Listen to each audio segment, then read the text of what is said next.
Et salut tout le monde, comme vous avez pu constater, le problème continue. Alors dans cette vidéo, on va nettoyer les injecteurs et on va pouvoir faire ça parce que j'ai enfin reçu les joints toriques des injecteurs. Alors pour avoir accès aux injecteurs, à nouveau, il faut enlever tout ça et enlever cette plaque.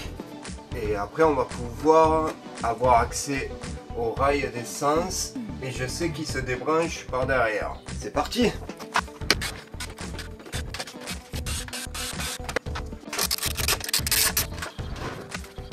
Et voilà, on y est. Alors il faut enlever tous les électriques qui viennent se brancher aux injecteurs. Quand je l'ai fait la dernière fois, j'ai eu un mal de chien pour enlever les clips des prises. Alors ça, il faut enlever ça en premier. Il y a une prise là, une prise là. Après il y a les 6 prises pour les 6 injecteurs. Et après on va pouvoir mettre ça de côté et s'occuper d'enlever lui. Bon, je vais passer au moins 1 heure à enlever ça. La technique que j'avais, c'était 2 tournevis plats, un de chaque côté. Là je sépare le clip en fer et ça va, et normalement ça devrait se débrancher assez facilement.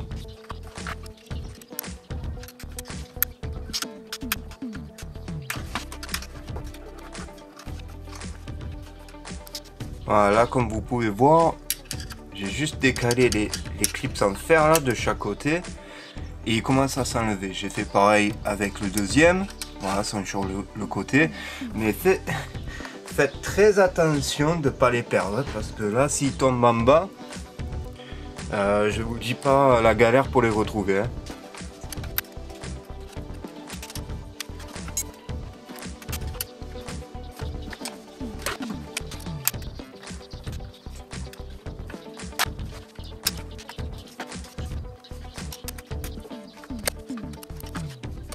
Et voilà, c'est enlevé. Et comme vous pouvez voir les clips un peu plus de près là, voilà, il faut juste les écarter ou les soulever pour éviter que ça tienne sur l'injecteur. Et après, une fois que vous l'avez enlevé, il faut vite remettre les clips à leur place comme lui. Et après pour rebrancher, vous appuyez et ça se clipse tout seul. Il faut surtout les remettre pour éviter de les perdre, ou sinon je sais pas ce que vous pourrez faire pour les retrouver. Beaucoup de chance. Avec l'électricité dégagée sur le côté, on va pouvoir s'occuper de enlever lui. Alors avant de toucher, vérifiez qu'il n'y a plus de pression. Alors, ce que vous pouvez faire, c'est enlever un des fusibles pour la pompe à essence, démarrer la voiture et ça va vider le système sans repomper de l'essence. Moi je vais pas faire ça, je vais enlever ce bidouille et je vais enlever la pression comme ça. On enlève, c'est une sorte de vanne comme sur les pneus. On prend un tournevis plat, un peu de sopalin,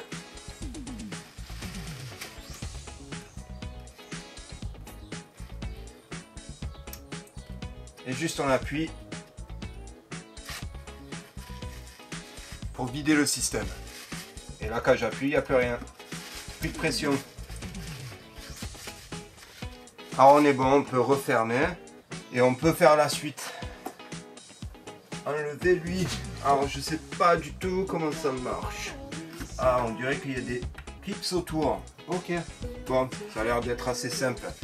Et aussi derrière le moteur, côté cabine, là tout derrière, si vous suivez le tuyau en fer qui sort de là, vous allez avoir une attache rapide.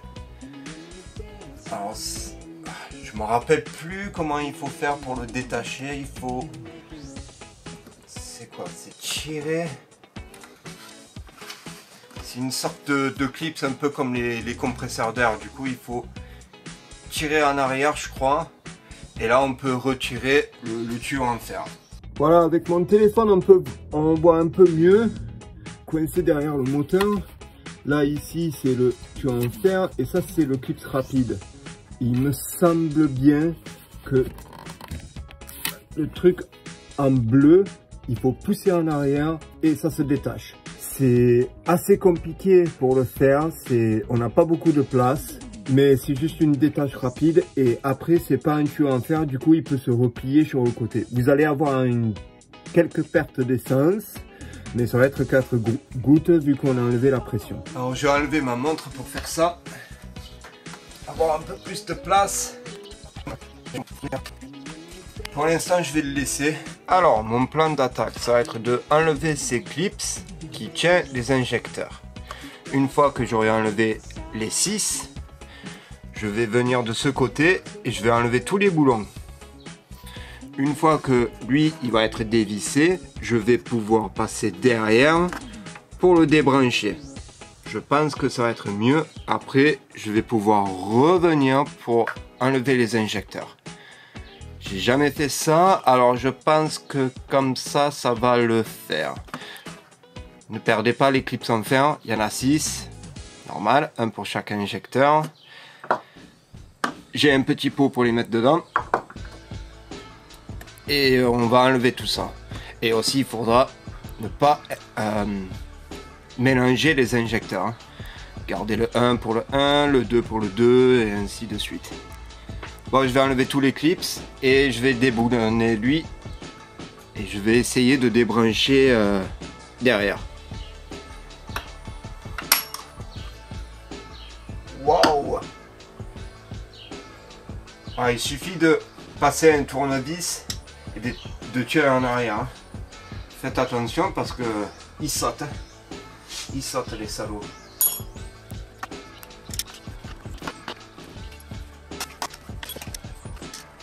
Alors on va dévisser les 4 boulons, c'est un 10 mm.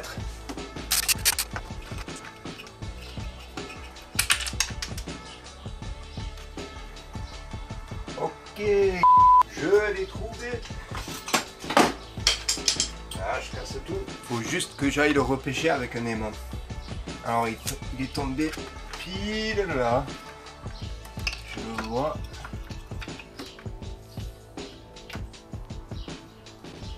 Allez, yes, il est là, génial. On va essayer de retirer lui.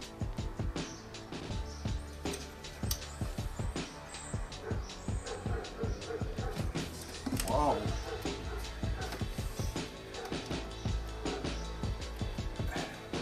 Ok, faut tirer assez fortement dessus. Ouais, il y a quand même de l'essence.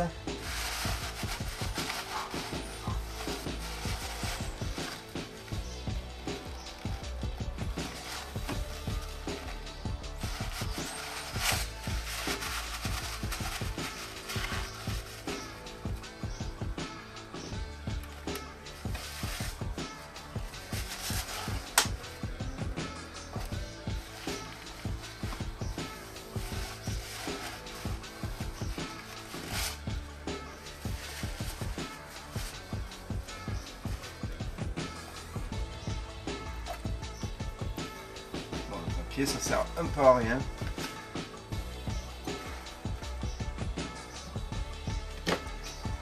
Et le dernier.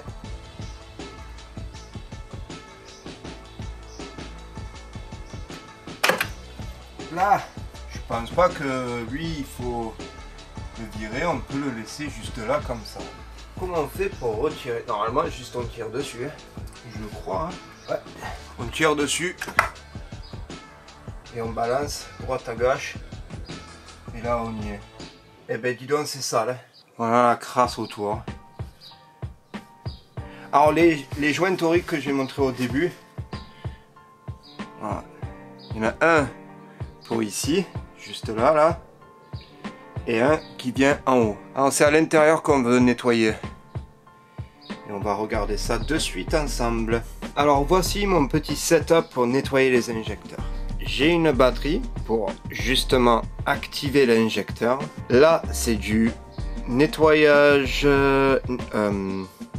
à carbu et système d'injection, comme c'est marqué. Là, j'ai juste scotché vite fait sur l'ancien joint. J'ai rien changé pour l'instant, hein. Je les ai laissés tels quels. Et je vais actionner ça. Et je vais venir avec mes deux fils activer l'injecteur pour qu'il s'ouvre et qu'il ferme. Et en bas, j'ai un petit récipient pour justement vous montrer comment ça va faire. Et après là, c'est juste l'essence avec une brosse à dents parce que j'ai envie de nettoyer un peu tout l'extérieur. Alors on va essayer ça. Alors j'ai mes deux fils qui sont prêts. Je vais venir asperger. Ça n'a pas marché, j'ai une fuite en haut. Alors tentative numéro 2. J'ai mis un zip en haut. Ça fuit toujours dans ma gueule. Bon, avec un peu de bricolage et un peu de Chatterstone, je suis arrivé à trouver deux tuyaux là. Que lui, il est juste en force. Et après là, il y a un peu de... Bon, il y a une toute petite fuite, mais ça va avec le zip. Là, j'ai mis du Chatterstone autour de ce tuyau là, enfoncé dans un autre tuyau, qui est enfoncé dans un autre tuyau. Et ça marche bien. Ça marche bien. Du coup, je vais vous montrer comment ça fait. J'ai coincé un câble. Et là, c'est parti. J'envoie.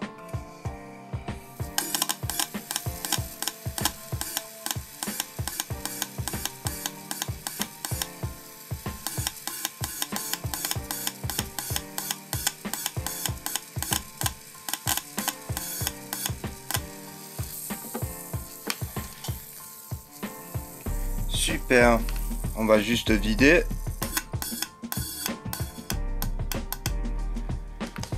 Voilà. Et là, ça devrait être bien nettoyé. Alors, l'autre injecteur, je l'ai nettoyé. J'ai remis les nouveaux joints toriques et je l'ai remonté dans la voiture. Parce que j'ai regardé la vidéo là et on voit pas très bien les 2G. En fait, je veux montrer comment c'est au début. Ça fait 2G net.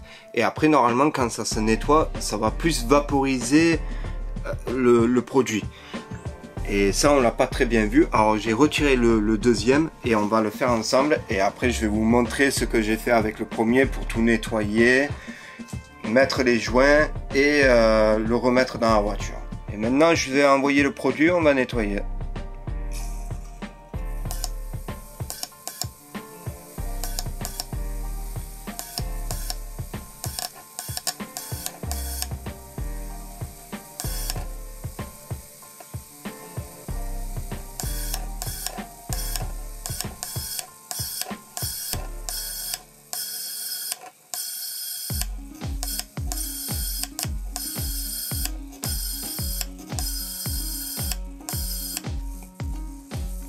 On va vider la pression.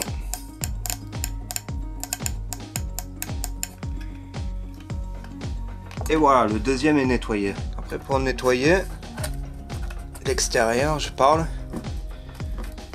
on peut l'enlever de son truc de nettoyage. J'ai déjà l'injecteur numéro 3 parce que c'est vachement quiché là. Et tant que c'est bien écarté, c'est bien de le remettre de suite. Et là, on va nettoyer l'extérieur. Alors déjà, je vais enlever le joint torique là.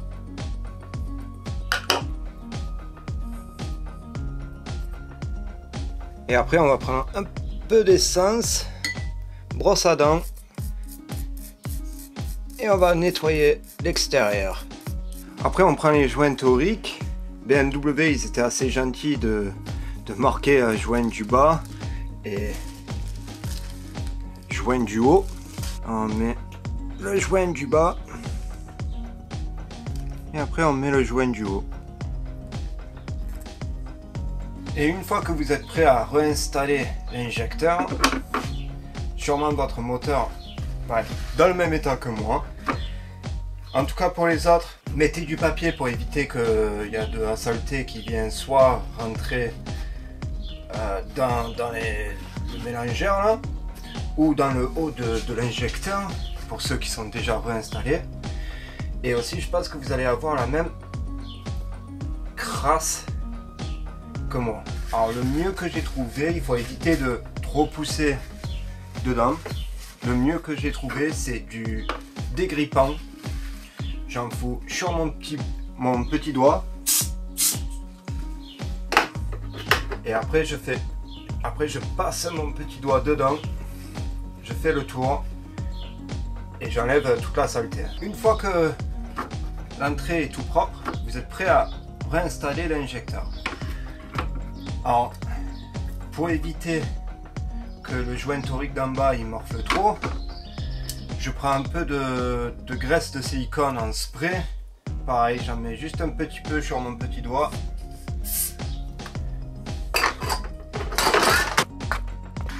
Je casse tout et je mets juste un peu sur le joint.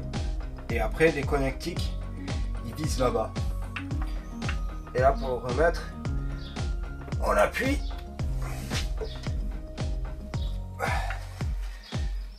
Faut vraiment appuyer, hein.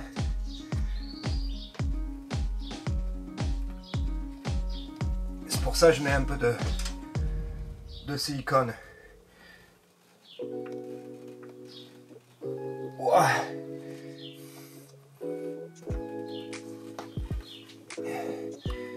Et ça fait un sorte de clic quand il s'enclenche. Et après voilà, il faut répéter ce processus. Moi j'ai encore 1, 2, 3, 4 fois encore. Et après on est bon. Erreur de ma part, désolé. Il faut pas mettre les injecteurs là, il faut les mettre dans lui avec les clips. Ou sinon c'est pas possible. Alors là je vais tous les retirer.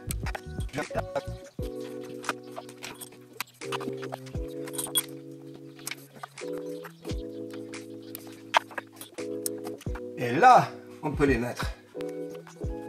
Et on va se servir des boulons pour les quicher.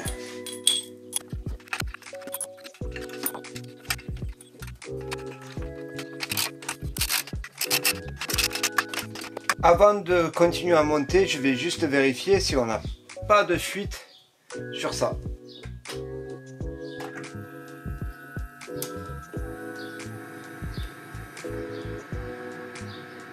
On va vérifier si on a de la pression, mais je crois que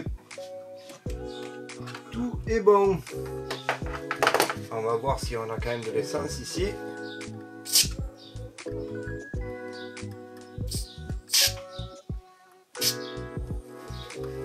Il y avait de l'air.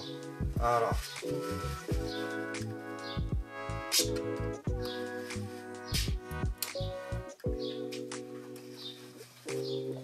Vu qu'on a enlevé l'air maintenant, je vais refaire et on va voir si tout va bien.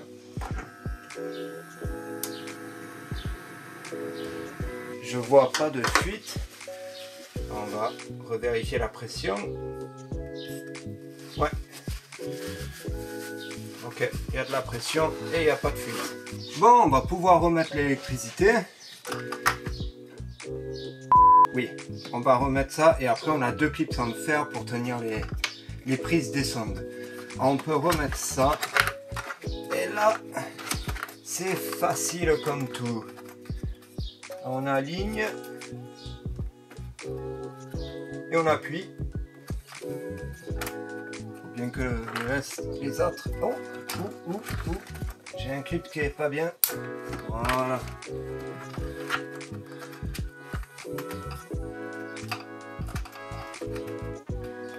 Alors, on remet clips.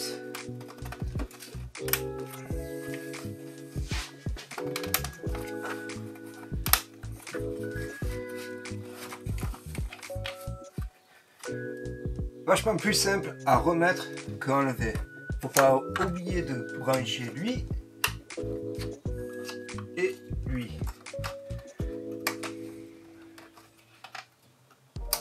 On va remettre les deux mains de Lego pour tenir les prises des sondes. Là et là, on passe le plus long en premier.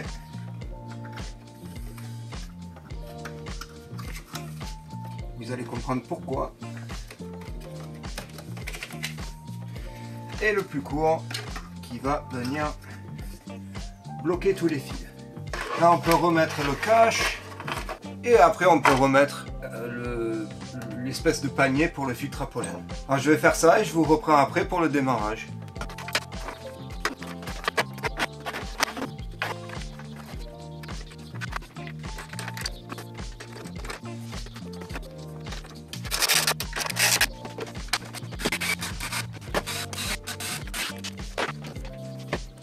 Ça y est, l'heure est venue. Je vais démarrer. Et déjà, on va voir comment ça démarre. Je croise les doigts que ça va rectifier le problème. Mais on verra. Bon, je vais démarrer.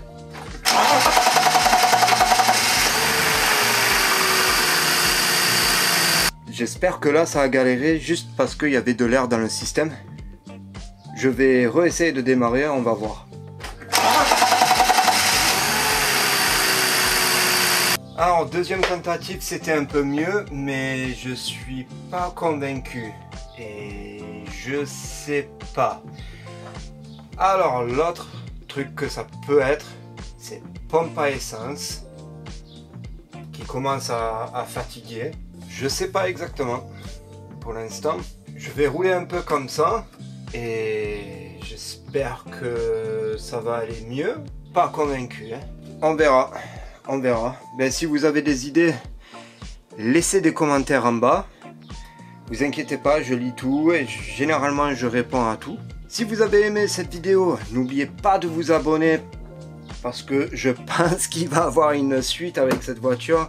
Et même si ça règle le problème, j'ai d'autres trucs à faire. J'ai des freins avant à faire, mais dans un petit temps. J'avais le frein à main à regarder parce qu'il est un peu léger. Mais bon, il y a encore du boulot, classique BMW, il y a du boulot à faire dessus. Alors c'est pour ça, n'oubliez pas de vous abonner si vous voulez voir la suite. Je vous dis merci encore d'avoir regardé et à la prochaine. Ciao.